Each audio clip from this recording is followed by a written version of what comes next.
অবশেষে সঞ্জু স্যামসন তার নিজের ফর্মে ফিরলেন এবং এই হলুদ জার্সির অসংখ্য সমর্থকদের সেই মনোবলটা বৃদ্ধি করলেন। তিনটি ম্যাচে কিন্তু ফ্লপ, চতুর্থ ম্যাচে এসে একেবারে সেঞ্চুরি, তাও কি 2026 আইপিএল এর প্রথম সেঞ্চুরি এবং তার জীবনের চতুর্থ সেঞ্চুরি এই আইপিএল এর আগে দিল্লি ক্যাপিটালস এর হয়ে একবার এবং রাজস্থান রয়্যালস এর হয়ে দুবার তিনি সেঞ্চুরি হাঁকিয়েছেন। তবে সব থেকে কম বলে সেঞ্চুরি করলেন আজ সিএসকে জার্সি গায়ে। এই হলুদ জার্সির বিশ্বাসযোগ্যতা তিনি একেবারে ফিরিয়ে দিলেন। শুধু তাই না, ভক্তদের মধ্যে একটা প্রশ্ন চিহ্ন ছিল যে সঞ্জুকে নিয়ে সিএসকে ভুল করেনি তো? না, একদম ভুল করেনি। বিশ্বকাপের পরপর তিনটি ম্যাচের কথা ভাবুন, সেই পারফরমেন্সটা ঠিক আজকে দিলেন, দলকে জেতালেন, দলকে বিশ্বাসযোগ্যতার একেবারে চূড়ান্ত পর্যায়ে নিয়ে গেলেন। এতে ক্ষতি হলো কার? কেকেআর এর। কেন ক্ষতি হলো সেটা পরে বলছি। দেখুন, একটা সময় দুটো প্লেয়ারকে ছেড়ে শুধু সঞ্জু স্যামসনকে নিতে চেয়েছিল এই সিএসকে, তার জন্য ঝাঁপিয়েছে।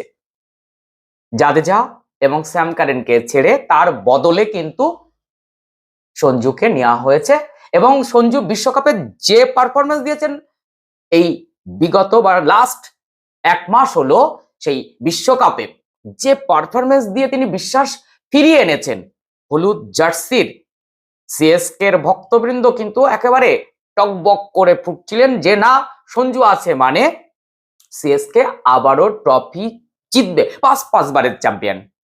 এখন আপনি বলবেন দুজন প্লেয়ারকে চেঞ্জ করে কেন সঞ্জুকে নেওয়া হলো? দেখুন, ধোনি নেই, ধোনি আর বেশি দিন দলের সঙ্গে এইভাবে থাকতে পারবেন না। ধোনির জায়গা পূরণ করার জন্য একেবারে সঞ্জু হচ্ছে আইডল। দেখুন, এই দক্ষিণ ভারতের প্রত্যেকের নয়নের মণি কিন্তু এই সঞ্জু স্যামসন। সেই জায়গা থেকে সঞ্জু তার বিশ্বাস ভরসা দর্শকদের জানিয়ে দিলেন, সিএসকে হলুদ জার্সির প্রত্যেক দর্শককে বুঝিয়ে দিলেন, ড্রেসিং রুমকে বুঝিয়ে দিলেন, হ্যাঁ ধোনিকে বোঝালেন, থালাকে বোঝালেন, আমি আছি, আমি থাকবো।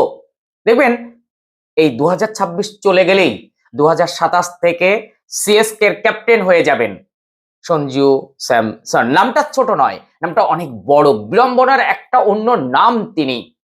অনেক অনেক বিড়ম্বনার শিকার হয়েছেন। ভারতীয় জার্সি তার জন্য ঠিকঠাক ছিল না, কিন্তু এখন কিন্তু একেবারে অটুট হয়ে গেছে। এক মাস হলো তো আমরা বিশ্বকাপ পেয়েছি, সেই বিশ্বকাপের অন্যতম হোতা সঞ্জু স্যামসন। আজকে কিন্তু দিল্লিকে একেবারে হেলায় হারিয়ে দেওয়া হলো। শুধু দিল্লির আজকের ম্যাচটা হার না, লাস্ট ম্যাচ যেভাবে একটা ভুলের জন্য হেরেছে, এই পরপর দুটো হারের মুখ কিন্তু দেখতে হলো ডিসিকে।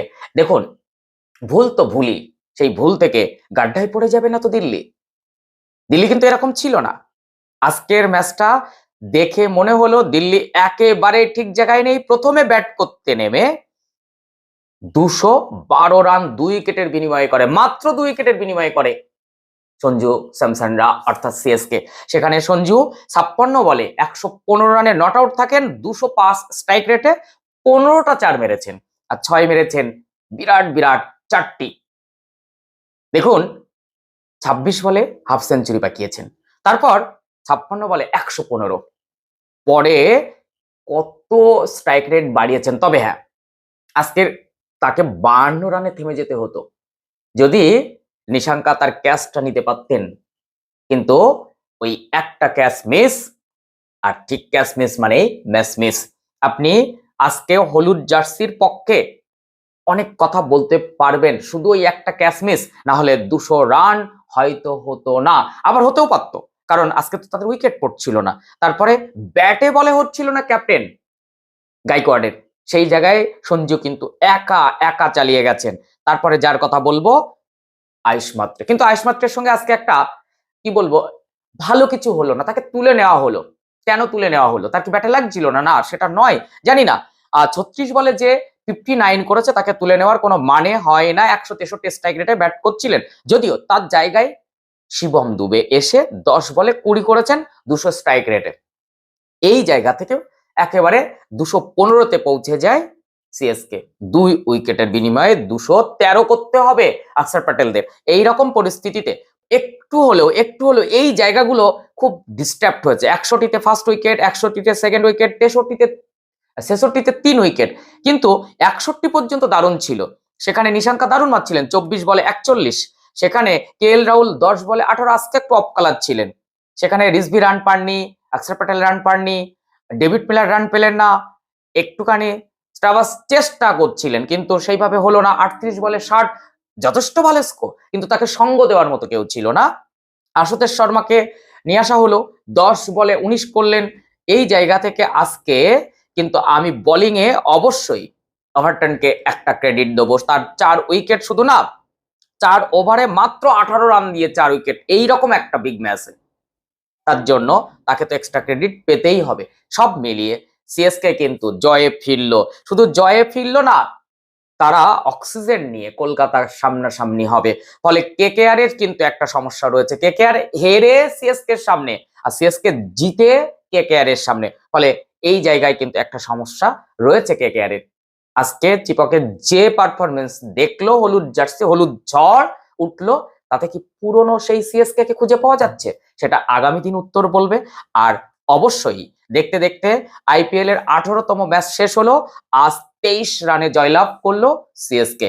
এই জয় তাদেরকে অনেকটা অক্সিজেন দিল, সেই সঙ্গে সঙ্গে সঞ্জুর এই সেঞ্চুরিটা হলুদ জার্সিকে অনেকটা অনেকটা এগিয়ে দিল।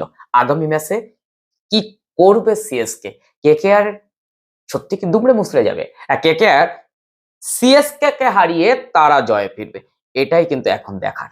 যাই হোক, আজকের ম্যাচটা ঠিক কেমন লেগেছে, সঞ্জুর এই পারফরমেন্স আপনার কেমন লেগেছে অবশ্যই কমেন্ট সেকশনে জানান। আর আপনাদের কাছে অনেকগুলো দাবি রয়েছে, আপনি যদি ফেসবুক থেকে দেখেন তাহলে অবশ্যই একটু ফলো দিন। দেখো, অনলি প্লে থেকে যদি দেখে থাকেন তাহলে অবশ্যই আগে ফলোটা করুন, কারণ এটা একদম নতুন, একদম নতুন। অনলি প্লে ইউটিউব চ্যানেল থেকে দেখলে চ্যানেলটি সাবস্ক্রাইব করুন, পাশে থাকা বেল আইকনটি প্রেস করুন, এরকম তথ্য সমৃদ্ধ ভিডিও পেতে ভীষণ সুবিধা হবে।